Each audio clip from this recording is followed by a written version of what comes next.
Olá, aqui é Armando Terribili e eu dou as boas-vindas a você para o CONGEST, Congresso Online de Gestão Estratégica. Nós vamos falar sobre equipes virtuais, um novo desafio para os gerentes de projetos. E, para tanto, eu vou apresentar um case, uma situação real, na implantação de um sistema em vários países da América Latina.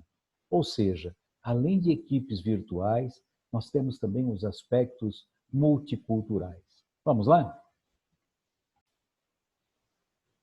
O título da nossa palestra é Case de implantação de sistemas em múltiplos países com equipes virtuais. Mais um desafio para os gerentes de projetos. Antes de mais nada, eu queria me apresentar. Meu nome é Armando Terribili Filho e muita gente me chama de Terribili. Eu sou paulista e fiz uma pesquisa no jornal da colônia italiana, uma seção nesse jornal que se chamava Dimmi come ti chiami, que significa me diga como você chama, né? E eu mandei o meu sobrenome e a resposta que eu recebi foi horrorosa, dizendo que eu tenho origem latina, meu nome, que significa terríficos, que se chama, né, que tem o sentido de ferocidade, de falta de piedade. Inconformado, eu fui para a heráldica. A heráldica é uma ciência que estuda os brasões, a origem dos nomes. E foi pior ainda. Deu que tem o caráter sanguinário e vingativo. Então, acho que é por isso que a maioria dos coordenadores de curso me convida para participar, né, de eventos online nunca presenciais em função do meu nome. Brincadeiras à parte, né, eu queria falar rapidamente do meu currículo. Eu tenho mestrado em administração de empresas, eu fiz doutorado em educação, eu adoro a área educacional. Meu pós-doutorado é em metodologias de gerenciamento de projetos e tenho formação complementar em inteligência emocional na Itália e na Espanha. Eu dou aula em várias instituições do estado de São Paulo, do Paraná, onde eu moro, e também em Santa Catarina, mais especificamente na Exalc USP, aqui no Paraná, na ESIC, que é uma escola de negócio, uma escola internacional de negócios, na FIEP, que é a Federação das Indústrias do Estado do Paraná, na Positivo e na Univale, em Santa Catarina, a Universidade do Vale do Itajaí. Eu fui professor da FAP por mais de 10 anos, coordenando cursos de pós-graduação, e tenho alguns artigos publicados, né, artigos científicos publicados em alguns países que vocês estão vendo aí, Espanha, Itália, Portugal e assim por diante. Eu nasci no mercado, eu não nasci na universidade, eu nasci no mercado e do mercado que eu fui para a universidade. Eu trabalhei como diretor de projetos de uma grande multinacional norte-americana, fui research manager e também trabalhei em outras empresas, né, canadenses. Trabalhei na Unisys, na Coca-Cola, na UCAM, enfim, em diversas multinacionais. Eu tenho a certificação Black Belt nos Estados Unidos e a certificação PMP, que é uma certificação na área de gerenciamento de projetos, desde 2003. E tenho uma empresa aqui em Curitiba que se chama Impariamo, Cursos e Consultoria. Explicando rapidamente para vocês, Impariamo em italiano significa aprendemos, aprendamos. Porque eu acredito que sempre nós tenhamos algo a aprender ou algo a ensinar. Sempre. Ou a gente tem algo a aprender ou algo a ensinar. Quem se coloca numa posição que nada mais tem para aprender e nada mais tem para ensinar, eu acho que a pessoa está morta. Contando rapidamente, eu contratei um rapaz, né, aqui em Curitiba para fazer o slogan da empresa, bolar a logo da empresa. E ele fez várias reuniões comigo aqui no escritório, né? Assim, nós conversamos, ele queria saber o propósito da empresa, o objetivo da empresa, e aí ele bolou esse saber para fazer acontecer. E eu achei fantástico, né? Paguei, né, direitinho o serviço prestado, porque eu acho que realmente quem sabe pode fazer acontecer, né? Mas eu fiquei meio intrigado com esse símbolo aí, esse O final, né? Eu perguntei para o rapaz, o que é esse O final, né? Essa letra aí. Ele falou, olha, esse boneco ele representa o ser humano, né? E é o lado humano da sua empresa. E se você deitar, né, essa letra O, fica o símbolo do infinito, que é um 8 deitado. Eu sei dizer que ele me explicou, me convenceu, eu adorei. E cheguei em casa, expliquei para minha filha também adorou. Até que minha mulher olhou e ela me perguntou: o que é esse pinguim? Então, veja, quer dizer, eu investi tempo e dinheiro para virar a empresa do pinguim, né? Eu tenho alguns livros publicados, tenho 7 livros publicados. Foi nessa sequência cronológica a publicação. Os extremos, né? São 2 livros na área de educação. Esse último livro que vocês estão vendo, Seja um Professor Nota 10 no Ensino Superior, em função da pandemia, ele foi lançado na modalidade online e foi bem legal, foi um evento bem legal, ocorrido em abril agora desse ano de 2020. Desses 7 livros, 5 deles são da área de gerenciamento de projetos. O primeiro, vendo da esquerda para a direita, é o de indicadores em gerenciamento de projetos. O segundo é o mais genérico, que mostra os 7 passos na gestão de projetos, desde a execução e fechamento. Esse livro central é sobre custos, gerenciamento de custos em projetos. Ele faz parte de uma coleção de 14 livros lançada pelo Elsevier, e fala especificamente de custos. Esse de capa laranja, Lessons Learned, Lições Aprendidas, foi lançado com um amigo aqui de Curitiba, onde nós apresentamos 40 lições aprendidas sobre gestão de projetos. Lições aprendidas tanto positivas quanto negativas, né? Quer dizer, aprendidas por falhas ou por acertos. Esse último livro na área de gerenciamento de projetos é de negociação, lançado com um amigo de Florianópolis. É um livro que fala muito sobre negociação, mas não aquela negociação predatória, aquela negociação de querer levar vantagens, mas a negociação com parceiros de negócio, aquelas empresas, aqueles profissionais que serão seus parceiros durante várias etapas de um projeto ou de vários projetos. Um pouco da minha vida pessoal, eu torço pelo Santos, né? Adoro cachorro, sou apaixonado por cães, vinho, pizza, tudo que é da Itália me dá muito prazer. E na cidade de Curitiba eu tenho um hobby, eu pedalo pelos bairros de Curitiba e sempre conto a história dos bairros, a origem dos nomes, e eu fotografo os bairros, eu posto no site da empresa. E uma das praças mais bonitas de Curitiba, se não a mais bonita, é a Praça do Japão, que vocês estão vendo aí. E no inverno nós temos as famosas cerejeiras japonesas. As sementes vieram inclusive do Japão. Para quem não é de Curitiba, eu recomendo que venha para essa cidade. É uma cidade espetacular, muito agradável. Antes da gente começar a nossa palestra, eu gostaria de falar sobre um livro. Eu queria recomendar esse livro aqui. É um livro muito interessante do professor Carlos Domingos, que se chama Oportunidades Disfarçadas 2. É um livro bem atual, foi lançado no fim do ano passado. E eu queria apresentar 3 histórias das inúmeras que ele conta no livro. A primeira delas, ele fala da Guerra Civil Espanhola. A Guerra Civil Espanhola ocorreu nos anos 30, por volta de 1936 a 1939. E os soldados espanhóis, eles, para ganhar energia, eles levavam chocolate, pedaços de chocolate no bolso. Só que com o calor do corpo, esse pedaço de chocolate derretia. Então, o que eles bolaram? Eles bolaram uma forma de colocar uma casca dura nesse chocolate à base de açúcar. Assim, eles colocavam no bolso e não derretia. E quando eles iam comer, eles comiam o açúcar junto com o chocolate. Anos depois, surge o M&M. O M&M nada mais é do que chocolate envolto numa casca de açúcar. Claro, que de forma regular, colorido, bonito, atraente. Um outro caso que é contado é a respeito do que aconteceu no final dos anos 30, acho que 1939, em New Jersey. Naquela época, todo mundo utilizava Zeppelin para se locomover, poucos aviões. E acontece uma tragédia. Um Zeppelin ele explode e há dezenas de mortos, dezenas de mortos. E eles ficam extremamente preocupados e ninguém mais quer andar de Zeppelin, né? Por causa das mortes, das vítimas. E todo mundo começa a usar o quê? Usar avião, né? Quando tem a a grande proliferação no uso da aviação. E começa a sobrar o gás propano, o gás que ia nesse Zeppelin.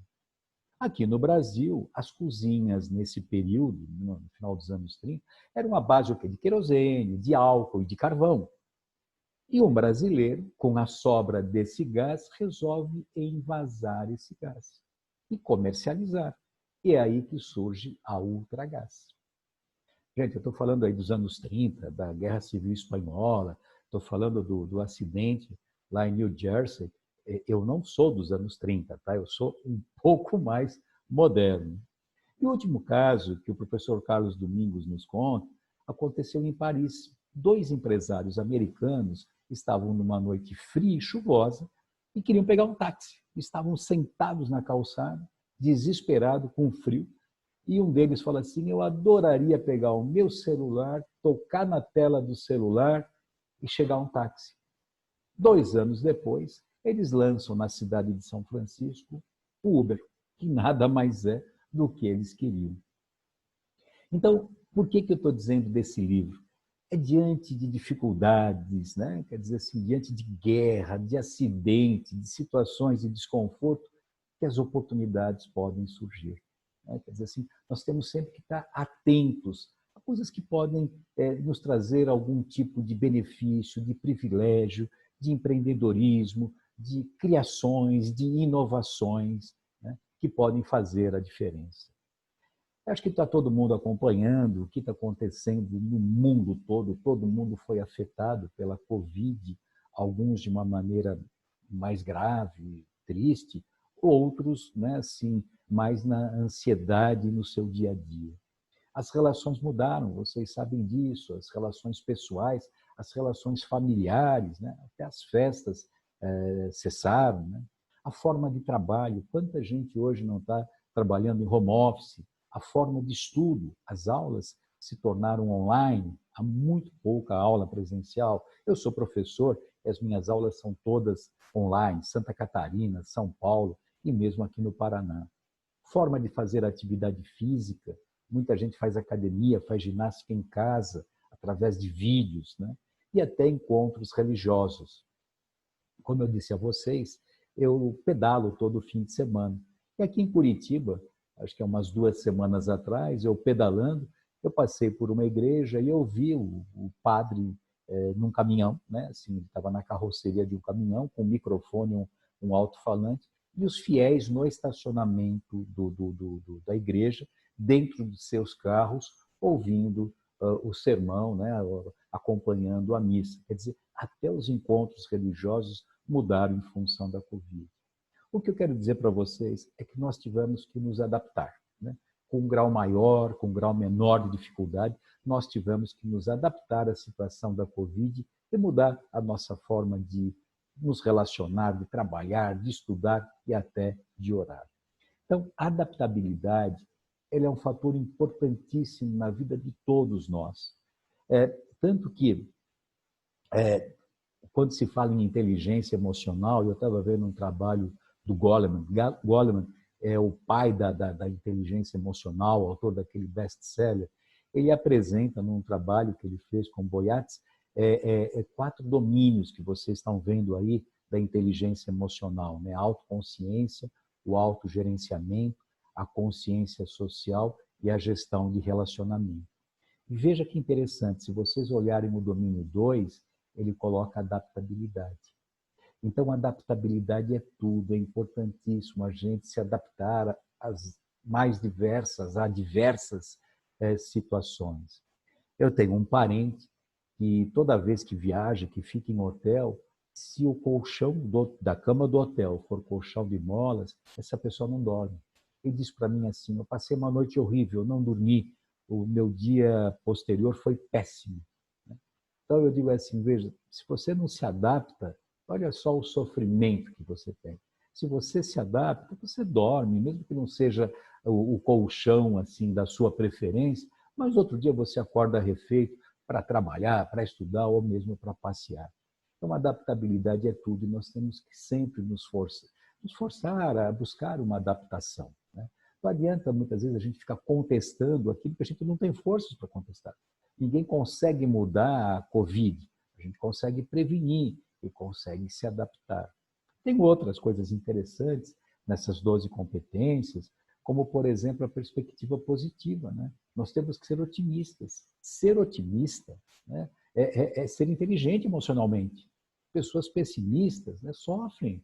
Pessoas pessimistas não são muito agradáveis como amigos, né? Assim, aquela pessoa que está o tempo todo achando que tudo vai dar errado. Isso não é ser inteligente.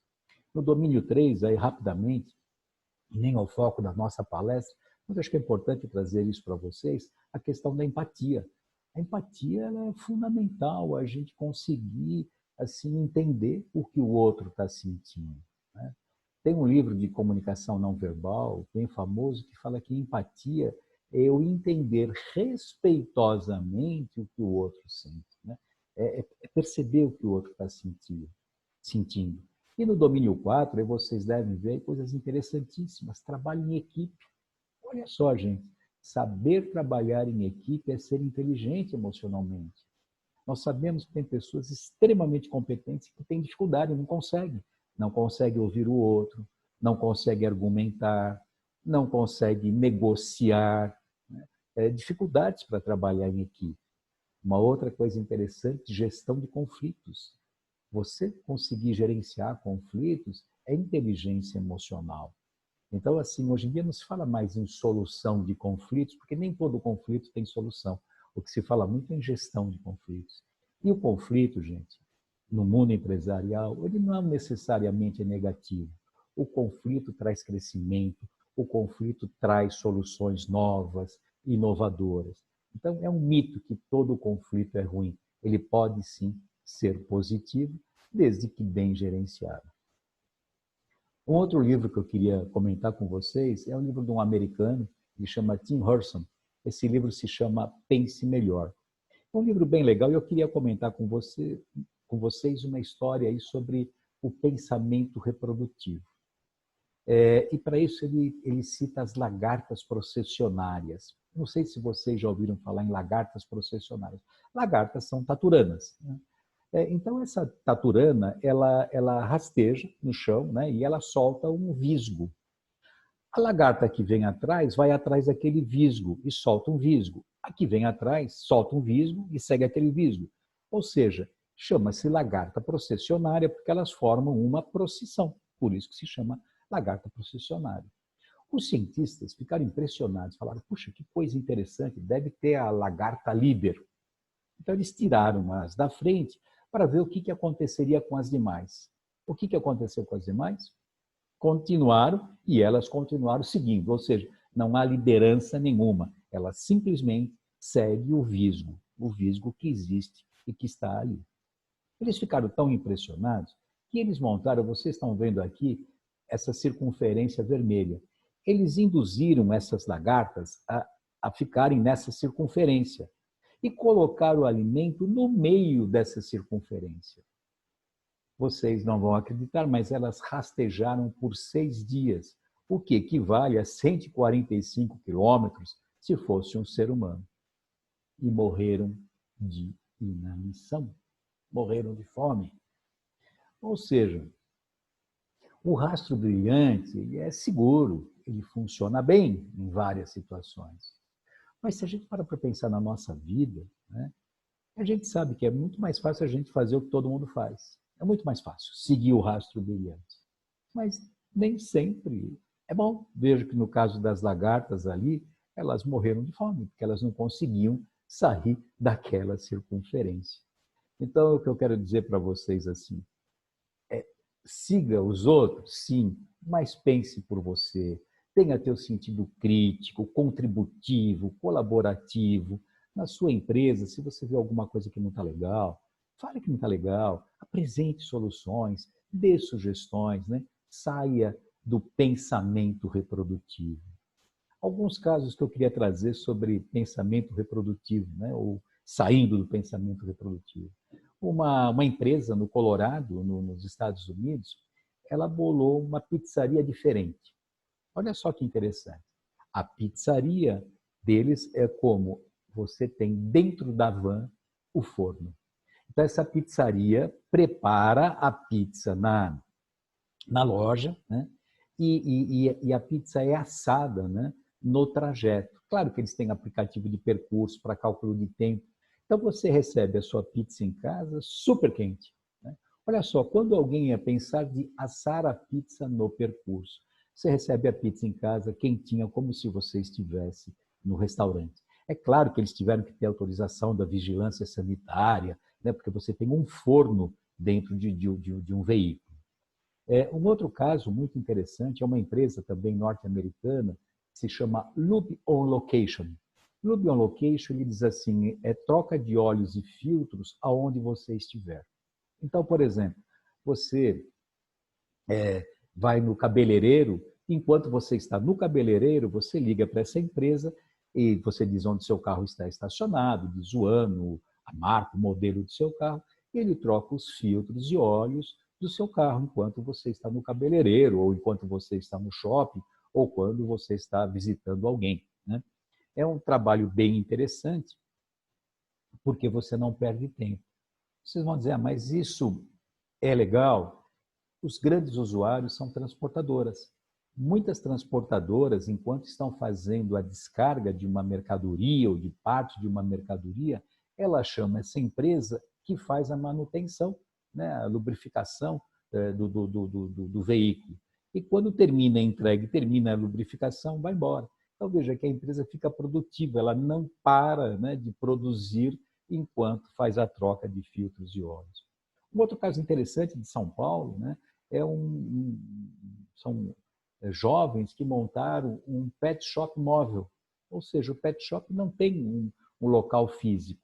Ele atende através de uma van devidamente esterilizado, onde você telefona, eles vão tratar do seu cão, do seu gato, dar banho, vacinar, e você pode, inclusive, acompanhar o serviço que eles estão fazendo. Né? Quer dizer, eles não têm IPTU, não têm aluguel, não têm conta de energia elétrica, não tem todo aquele custo fixo, e acaba, assim, tendo um serviço legal. Claro, eles pagam o IPVA do veículo. Né?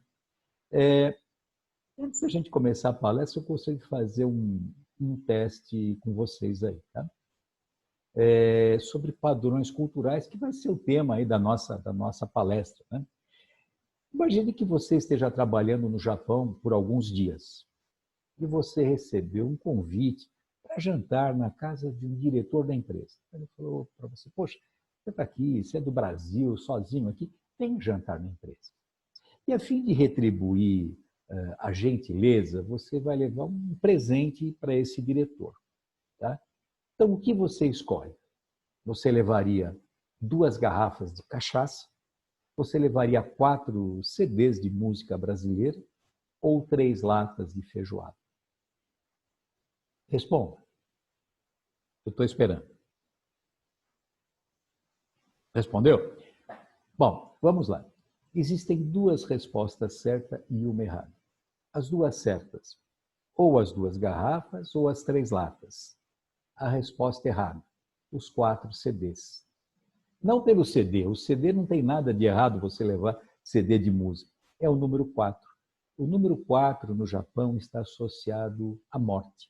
Então, nada se dá em número 4, em 4 unidades. Se você levar 3 CDs ou 5 CDs, não tem problema. Tá? Essa foto aí não é do Japão, essa foto é da Praça do Japão, aqui em Curitiba.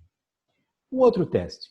Vamos imaginar que dessa vez você foi para a Alemanha, viajando bastante, hein? Quer dizer, Japão, Alemanha, e você recebeu um convite para jantar na casa de um colega. Ele falou, vamos lá, eu sei que você está viajando muito, saiu do Brasil, foi para o Japão, está aqui na Alemanha, e você sabe que ele é casado, né? E você fala, poxa, eu vou levar um maço de rosas, como uma medida de educação, uma atitude de educação. Né?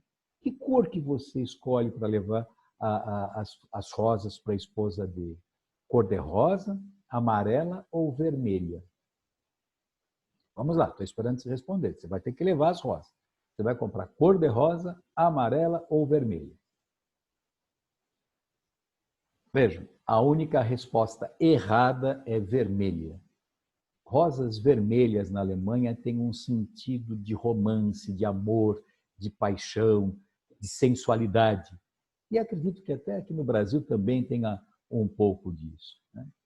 Então, eu quero dizer para vocês que quando a gente atua em projetos multipaíses, a gente tem que entender os padrões da sociedade onde a gente está e lidar com isso de forma muito respeitosa, porque são coisas diferentes. Nós temos sempre a mania de achar que aquilo que é diferente é estranho, que a nossa cultura é a cultura certa. E, gente, aspectos culturais não existem certo ou errado. Aspectos culturais existe aquilo que é diferente. Olhem só, em alguns países, né, você dá a mão para a pessoa quando você conhece, assim, até um pouco distante, você não se aproxima da pessoa. Aqui no Brasil, a gente dá 2, 3 beijinhos na pessoa que a gente mal acaba de conhecer, né? Então, quer dizer, veja, o fato de a pessoa não beijar, né, quer dizer, não quer dizer que ela a cultura é diferente. Na Itália, por exemplo, homens se dão 2 beijos no rosto. E é interessante que só que começa do lado ao contrário, né, assim, do que no Brasil. A gente começa sempre beijando por esse lado, lá eles começam pelo outro lado, né? Uma outra coisa, assim, presentes. A gente tem que tomar cuidado com alguns presentes que não sejam ofensivos. O caso que eu contei agora do Japão. Pontualidade. Nós, brasileiros, temos a mania de sempre atrasar 5 minutinhos, 10 minutinhos, é meio o nosso padrão, o que é equivocado. Mas em alguns países, né, por exemplo, nos Estados Unidos, a pontualidade é uma coisa importantíssima, né? Se você chega atrasado para uma reunião com um americano, é ofensivo, ele se sente assim desrespeitado. E se você pensar bem, ele está correto, né? Religião, não assume, não discuta. Você está trabalhando em outro país ou com equipes de outros países, não discuta religião, cada um tem a sua, cada um tem as suas crenças, cada pessoa tem os seus valores. E pratos típicos, se for assim algo presencial, nunca critique a comida de um outro país. São coisas diferentes, são formas diferentes de preparo. Por exemplo, a própria feijoada. Se vocês olharem a feijoada, que tanta gente gosta, né? Eu gosto, a feijoada, se você olhar, ela não tem um aspecto dos mais agradáveis, né? Principalmente a típica feijoada com rabo de porco, orelha de porco, né? E veja, e se você levar alguém para comer uma feijoada e a pessoa criticar, um estrangeiro criticar, você se sente ofendido. Porque quando alguém te leva para jantar, para almoçar, a pessoa quer mostrar aquilo que o país dele tem de diferente, né? Cuidado com bebidas alcoólicas, né? Assim, tem países, assim, em função da religião, que a bebida alcoólica é proibida, né? E respeite sempre os valores, os hábitos, os costumes e muito cuidado com piada, né? As piadas mostram desprezo, né? As piadas mostram estereótipos. Então, assim, está num outro país, assim, às vezes algumas piadas de mau gosto, né? Não devem ser nunca contadas, sabe? Assim, eu acho que é uma questão de respeito, uma questão de educação. Só para que vocês tenham uma ideia, os americanos, né, assim, eles se cumprimentam com alguma distância, não tem essa de dar beijinho em americano, não, em americana não é usual, né? Eles prezam muito, muito, muito pela pontualidade, são patriotas, tá? Se vocês assistirem filmes americanos, vocês vão sempre ver uma bandeira hasteada na casa de um americano, não só no 4 de julho, que é a data da independência deles, mas sempre vocês vão ver uma bandeira hasteada, né? Eles gostam de ser chamados pelo sobrenome, né? Não pelo nome, e eles são muito pragmáticos, né? Assim, são muito objetivos, né? São muito diretos.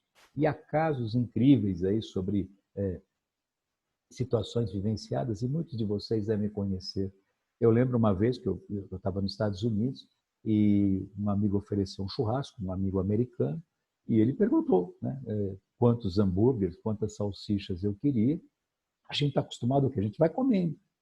Eu falei, eu quero um hambúrguer e 2 salsichas. Ele fez, deu meu prato, eu comi e acabou. Aquilo era comida, não tinha vai passando, vai comendo. Então, eles são muito pragmáticos, né? Assim, são muito objetivos Então, a minha recomendação, seja sempre sincero com os americanos. A gente nunca tem nada a perder e sempre objetivo.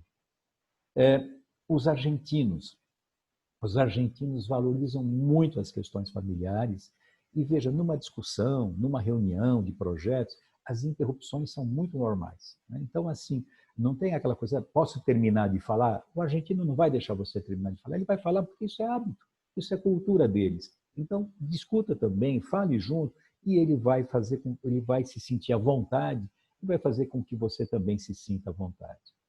Os mexicanos, eles têm uma coisa bastante interessante, se eles ficam amigos assim seus, ele te convida para ir em casa, mas jamais fale de trabalho na casa dele, porque se ele te convidou é como amigo, não como empresa, não como negócio, não como projeto, né?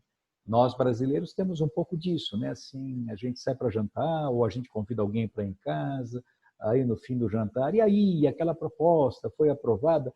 É normal da gente. O mexicano não gosta disso, ele não gosta de confundir. E ele não gosta também que pergunte sobre a origem, que cidade que ele nasceu, que bairro que ele nasceu, ele não gosta disso, quer dizer, respeite isso se você trabalhar com mexicano.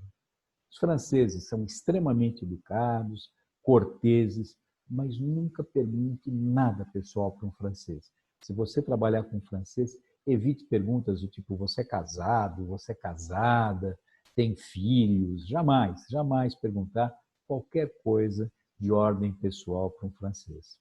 Os indianos, assim como os argentinos, fazem diversas interrupções, né? Quem trabalhou com indiano sabe que eles falam bastante e interrompem, e eles gostam de ser chamados pelo título acadêmico, doutor, mestre ou profissional, senhor engenheiro, eles gostam disso. E o chinês, né? O chinês, ele é bem cortês, ele gosta de reciprocidade, mas eles gostam muito de dar presente, de ganhar presente, mas não dê relógios para um chinês, porque o relógio, a palavra relógio está ligada a luto, assim como o 4 no Japão está ligado à morte, o relógio está ligado a luto na China, né? Eles gostam do número 8, porque o número 8 está ligado à prosperidade. Eu não sei se vocês sabiam, mas a Olimpíada de Pequim começou no dia 8 de agosto de 2008, às 8 horas e 8 minutos. Pode pesquisar, né? 8 de agosto de 2008, às 8 horas e 8 minutos, foi a abertura da Olimpíada de Pequim. Eles respeitam muito a religião, né? E com relação à mesa, eles não gostam que você fique olhando. Em geral, eles comem assim, mais concentrados na comida do que você ficar olhando para ele ou ele comendo, né? Então, quer dizer assim, o chinês tem lá as suas particularidades. E veja, volto a dizer, não existe o conceito de certo ou errado, existe o conceito de diferente.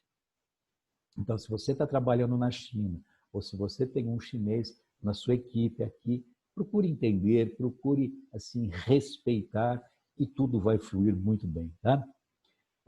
Eu queria trazer isso foi publicado na Harvard Business Review e é bem interessante, que eles mostram assim que alguns povos, né, assim, são mais confrontadores e outros menos confrontadores, né? Assim, por exemplo, numa reunião de projeto, numa reunião de negociação, né? Assim, alguns povos vão para a briga e outros são mais calmos, mais serenos, não gostam desse conflito. E ali no eixo vertical, vocês estão vendo aqui, né? Você tem aqueles emocionalmente mais expressivos, que se empolgam, né? E outros emocionalmente inexpressivos, né? Que são mais calmos, não se alteram, não afetam, né? Onde está o brasileiro? Você consegue imaginar? O brasileiro é confrontador ou é não confrontador? O brasileiro é emocionalmente expressivo ou menos expressivo? Então vamos lá, né? Vou mostrar aqui para vocês. Nesse quadrante de não confrontador e emocionalmente inexpressivo, nós temos os ingleses, os suecos, os coreanos e os japoneses. Pode ver que o japonês ele não é de brigar, o japonês é de conciliar, é de conversar, e é difícil você ver um japonês emocionalmente expressivo, ficando bravo, né? Típico do japonês é, né, a calma, a serenidade numa reunião. Veja, esse é um trabalho publicado pela Harvard Business Review. Não estou querendo criar nenhum tipo de estereótipo aí, nada disso, tá? Nos confrontadores, né, que vão para a briga, mas emocionalmente pouco expressivos, nós temos os alemães, os holandeses, os dinamarqueses. Já no quadrante de confrontadores e emocionalmente expressivos, não precisa nem dizer, né, gente? É o italiano, o espanhol, né? O russo, né? Assim, a gente que tem origem italiana, a gente sente isso, que a gente é emocionalmente bem expressivo. E nesse último quadrante aqui, né, o Brasil, né? O brasileiro, ele aparece como emocionalmente expressivo, né? O brasileiro vê um filme, chora, ele tem aquela coisa da emoção, né? Mas ele, embora esteja próximo, ele não é muito confrontador. O brasileiro é de tentar dar um jeitinho, tentar resolver, tentar apaziguar as coisas, aí não é de, né? Assim como o indiano, assim como o mexicano também. Mas vamos lá. Eu queria fazer 5 perguntas para vocês e vou tentar responder aqui, falando para vocês desse case aí que nós vamos apresentar. Primeiro, como que eu crio equipes virtuais? Né? Por exemplo, aqui durante a pandemia, nós fomos obrigados, né, assim, a criar, né, assim, essas equipes virtuais. Como que a gente faz a gestão dessas equipes? As tecnologias bastam? E esse é um grande problema. Tem muita gente que acha que basta tecnologia. E a gente sabe que tecnologia não é tudo. O que é mais problemático, a dispersão geográfica ou temporal? E quais aspectos culturais devem ser contemplados? Vamos lá. O Guia PMBOK, né, vocês devem ter ouvido falar, que é a Bíblia na área de gerenciamento de projetos, ela diz que equipe virtual é quando as pessoas trabalham sem se encontrarem pessoalmente a maior parte do tempo. Então, o Guia PMBOK cita como exemplo de equipe virtual profissionais que trabalham em área geográfica diferente. Às vezes você tem um profissional trabalhando nos Estados Unidos, outro trabalhando no México, outro no Brasil, né? Ou mesmo aqui, né? Um trabalhando em Curitiba, um trabalhando em Salvador e outro trabalhando em Brasília. Integração de um especialista que não é de uma área geográfica. Então, por exemplo, você tem um projeto em Porto Alegre, de repente você tem um especialista em Fortaleza. Então, ele trabalha remotamente e atende aquele projeto que está ocorrendo em Porto Alegre. E profissionais que trabalham na modalidade de home office, também é equipe virtual, né? E profissionais que têm dificuldade de mobilidade. Então, equipe virtual, pessoas que têm deficiência de locomoção, podem trabalhar de forma virtual, serem produtivas, úteis, né, assim, para as empresas, para as instituições de ensino, enfim. E veja, o Guia PMBOK diz assim, e tem muitos projetos que, em função de custo de viagem, de estadia, seriam inviabilizados, eles são viabilizados justamente por trabalhar com equipes virtuais. Vocês devem saber, né, assim, para quem é da área, o Guia PMBOK contém 49 processos na 6ª edição. E um dos processos que vocês estão vendo aí se chama adquirir recursos. É quando eu estou criando a minha equipe para tocar o meu projeto. E veja, cada processo no Guia PMBOK nós temos as entradas, as saídas e no centro ali quais as ferramentas e técnicas que eu uso. E um dos itens que o Guia PMBOK menciona é justamente equipes virtuais. Quando nasceu esse conceito de equipes virtuais? É relativamente novo. Equipes virtuais surgiu em meados da década de 90, 1994, 95, em grandes empresas americanas. Na Goodyear, Motorola, Texas, a GE, eles começaram o quê? A ter práticas integradas de recursos humanos globais. E hoje nós temos nas equipes virtuais processos intraorganizacionais, quer dizer, só a empresa, e nós temos hoje equipes virtuais trabalhando em projetos interorganizacionais. Então, no projeto participa clientes e fornecedores. Então, não fica restrito à empresa, mas também a clientes e fornecedores. Tem um trabalho muito legal do Cummins, né? que ele diz assim, que nós temos dois tipos de dispersão, né? A dispersão temporal, na linha do tempo, né? Quer dizer, fuso horário, e nós temos a dispersão espacial geográfica. Então, por exemplo, eu estou em Curitiba, quem está em Manaus agora está distante de mim geograficamente, né? Tá bem distante. Mas em termos de horário, Manaus eu acredito que esteja a 1 hora atrás, né? Então, quer dizer, a dispersão temporal ela é baixa. Então, ele dividiu esses 4 quadrantes, ele dividiu em 4 quadrantes e mostrou que ele chama de baixa dispersão geográfica e baixa dispersão temporal de projeto regional. Então, por exemplo, se um projeto aqui em Curitiba, com Florianópolis, com Itajaí, com Londrina, vejo que as distâncias são baixas e fuso horário não tem nenhum. Então, ele chama de projeto regional. O Cummings diz que quando você tem baixa dispersão de horário, mas alta, perdão, baixa dispersão de tempo, mas alta geográfica, ele chama de projeto continental. Por exemplo, se você que está em São Paulo agora, nesse horário, provavelmente, acredito que em Nova York esteja 2 horas de diferença. Então veja que a dispersão temporal é baixa, mas a dispersão espacial é longa, sei lá, são 7, 8 mil quilômetros até Nova York. É um projeto continental. Ele diz o projeto global é quando é tudo difícil, né? Eu estou longe em termos de tempo e em termos de geografia. Japão, por exemplo. No Japão, agora, a diferença é de 12 horas. Se aqui é dia, lá é noite. Se lá é noite, aqui é dia, né? E, em termos de distância também, nós estamos aí numa distância, aí, creio eu, que de mais de 15, 20 mil quilômetros de distância do Japão, chamado de projeto global. E pense nesse outro aqui.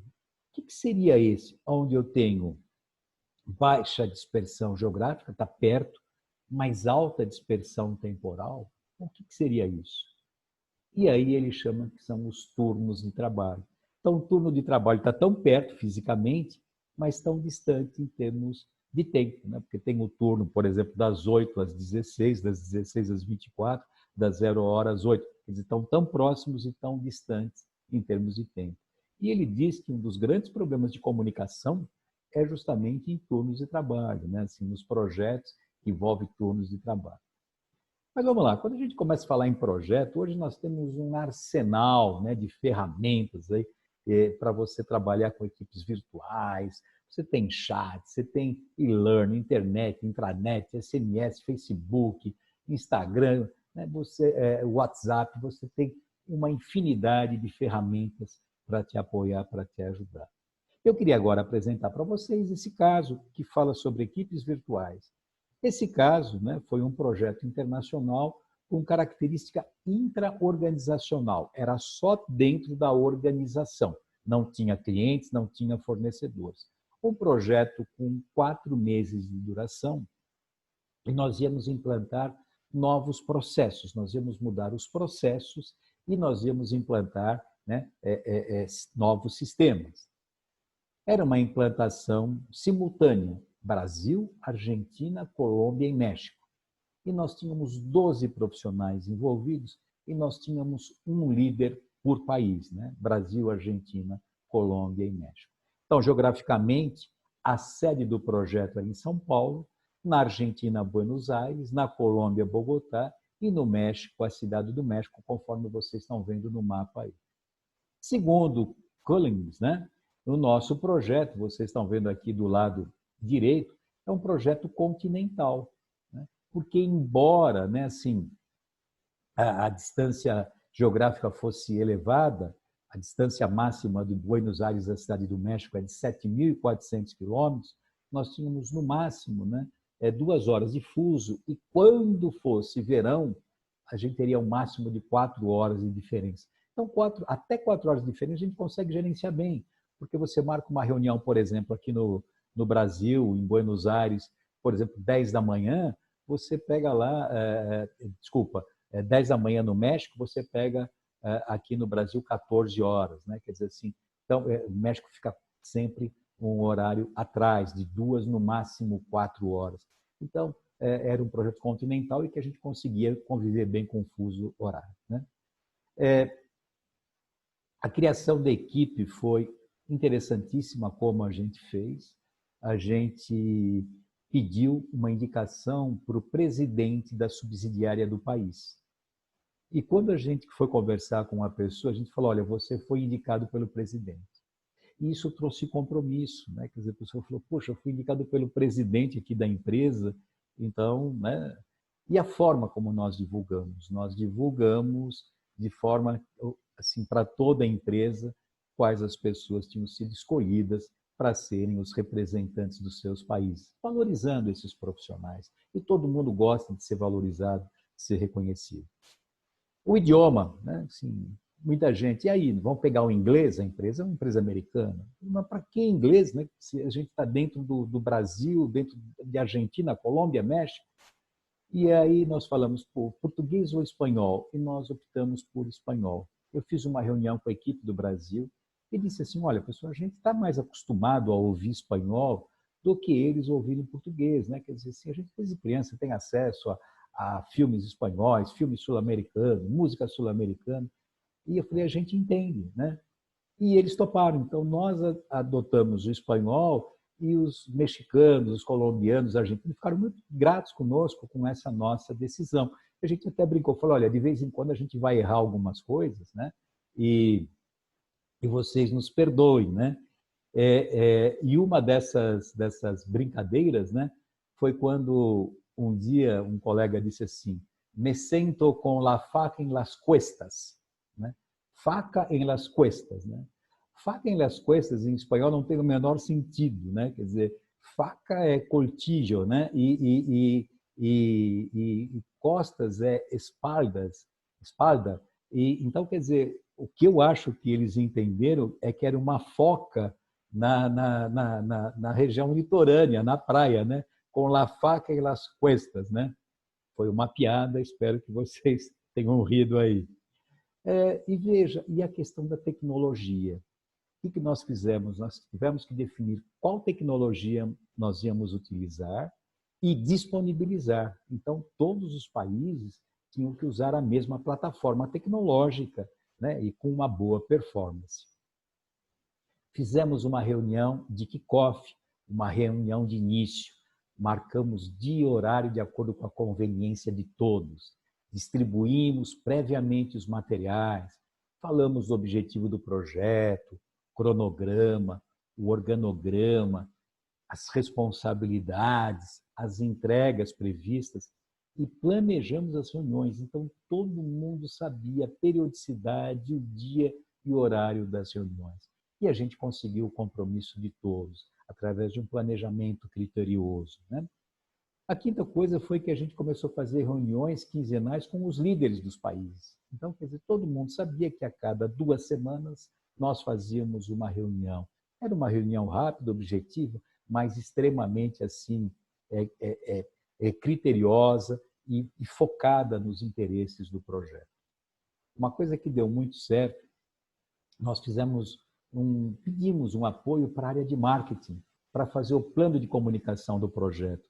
Então, o plano de comunicação do projeto, a gente fez coisas incríveis que o pessoal de marketing ajudou, que conhece, que é o pessoal de comunicação. Então, por exemplo, nós criamos, né, o Web-Based Training, fizemos treinamentos síncrono e assíncrono. Síncrono, assim, a gente marcava uma data e dávamos o treinamento e todo mundo participava. Quem não conseguia participar, a gente gravava o treinamento e assistia depois desse treinamento. Disponibilizamos materiais, question answers, né? Quer dizer, perguntas e respostas, e colocamos um canal de comunicação, e-mail, telefone, WhatsApp, a gente colocou um monte de coisa para que tivesse, para que a comunicação não falhasse. E a gente fez um efetivo acompanhamento da utilização dos novos processos e a utilização dos novos sistemas. Acho que o grande fator aí, eu acho que de sucesso, né, que foi fator crítico de sucesso, é a gente conhecer as diferenças culturais, respeitá-las. Então, por exemplo, feriado, saber, pesquisar. Nós pesquisávamos quando ia ser o feriado na Colômbia, na Argentina, no México. Em hipótese alguma, a gente marcava a reunião em feriado. Eu já tive que participar de reunião com pessoas do Canadá num 15 de novembro. É desagradável, porque você está numa outra vibração, você está com a tua família, você tem que interromper. No caso, eu estava na praia, tive que sair da praia para participar de uma reunião. Conheça as pontes de feriado, conheça os fusos horários, né? Quer dizer assim, saiba a diferença de horário. Por exemplo, 10 da manhã aqui no Brasil, se for horário de verão, no México é 6 da manhã, então você não vai telefonar para a pessoa às 6 da manhã. Uma outra coisa, cuidado com estereótipos, com brincadeira de países. Em um dado momento, uma pessoa do meu grupo tentou fazer uma brincadeira com um participante de um outro país, eu cortei, censurei, dizendo assim que era importantíssimo o respeito, que eu não ia admitir isso, porque eu não admitiria nenhuma brincadeira também com brasileiro. E se a gente não se tratar com respeito, com educação, aonde isso termina, né? Respeite as rotinas do dia a dia. Por exemplo, no México, eles fazem um almoço prolongado. O mexicano faz 3, 4 horas de almoço, mas trabalha até mais tarde. Então, você tem que entender isso e sobreviver diante disso de uma forma amigável aí, né? E uma outra coisa, procure saber dos países. Assim, você vai ter reunião, por exemplo, com um boliviano. Procura saber o que está acontecendo na Bolívia, qual o quadro político, está tendo eleição, não está. Pergunta, não no sentido de opinar, mas no sentido de mostrar interesse. Isso é legal. Eu lembro que a gente estava na época de Libertadores, né? Copa Libertadores da América, né? Para quem gosta de futebol. Nossa, o que a gente brincava com argentino, com colombiano e com mexicano, era assim. Por quê? Porque existia até partidas entre brasileiros e mexicanos, né? Então, era bem legal, né? E a palavra-chave, gente, é respeito. Acho que é uma coisa que todo mundo gosta, todo mundo exige, e é uma questão fundamental hoje nas relações interpessoais. Problemas tivemos, vários. O maior problema nosso foi de pontualidade. Sempre a questão de pontualidade era um que chegava atrasado, né? Quer dizer assim, a gente sempre tinha esse tipo de problema. Então, assim, é um cuidado que a gente tem que ter, tem que respeitar, e a gente conseguiu, no decorrer do projeto, resolver parcialmente isso. Então, voltando às nossas 5 perguntas, como criar equipes virtuais, como gerir essas equipes, se as tecnologias são suficientes, eu acho que nós respondemos, né? Assim, acho que a criação de equipe é uma coisa importante e valorize essa equipe, né? Quer dizer, faça uma boa gestão dessa equipe. Tecnologia padronizada, todos com a mesma tecnologia e disponível para todos aí. E por último, né? O que é pior, a dispersão geográfica ou temporal, né? E a gente comentou dos aspectos culturais aí. Para a gente terminar, eu acho que a nossa principal resposta é essa, que a tecnologia é uma condição necessária. Sem tecnologia você não vai a lugar nenhum. O Congest não estaria acontecendo se nós não tivéssemos tecnologia, tecnologia de gravação, equipe de edição, equipe de divulgação. Então, a tecnologia, ela é base, mas ela não é suficiente. A tecnologia por si só não resolve nada. Nós temos um tripé. Nós temos um tripé que representa, primeiro, crie uma equipe comprometida com o projeto. Se não tiver compromisso, você não chega a lugar nenhum. Segunda coisa, comunicação, importantíssimo. Trate a comunicação com atenção, com cuidado, dê valor, faça um plano de comunicação, peça apoio à área de comunicação da sua empresa para tocar um projeto dessa envergadura. E terceiro, né, talvez acho que um dos mais importantes, respeite as pessoas. Respeite as pessoas, respeite os valores, respeite os hábitos dessas pessoas, né? Independente de país, de raça, de cor, de sexo, respeite as pessoas, os seus valores, suas crenças e seus hábitos. A principal referência desse nosso bate-papo é um artigo publicado por mim em coautoria com a professora Ana Clara.